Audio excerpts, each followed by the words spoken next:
everyone. So today we're gonna make a mango graham in the house.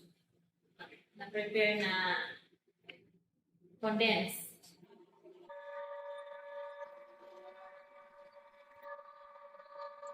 Tingin tayo ng all-purpose.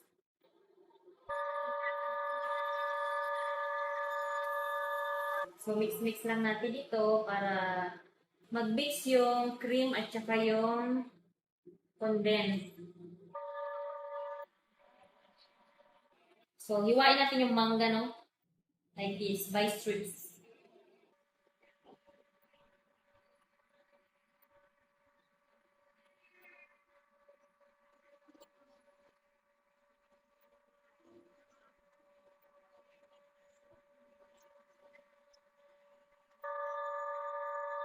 Yung una kong ginagawa, nilalagyan ko ng mixture of cream and condensed ang unang latag.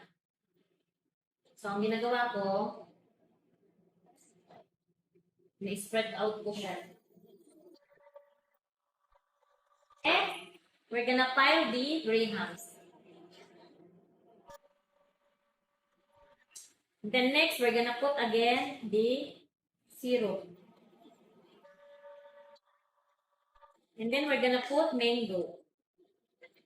Mango.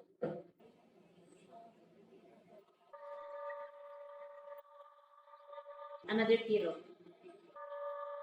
Butang ka ulit o graham. Second layer na tayo, no? Another. We're gonna put again this mixture. So again, we're gonna put again one layer. Okay, so another layer, another syrup.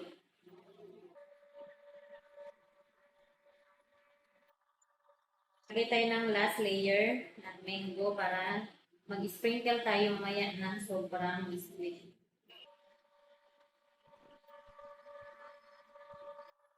Yan, so maglalas tayo ng cream. Ito ng ating product, mango graham with lots of milk and cream. Wow! Sarap. Sarap. Tapos i-fridge to. Sakto mamaya sa aming Noche Buena. That's all for my mango graham with lots of syrup. Merry Christmas, everyone!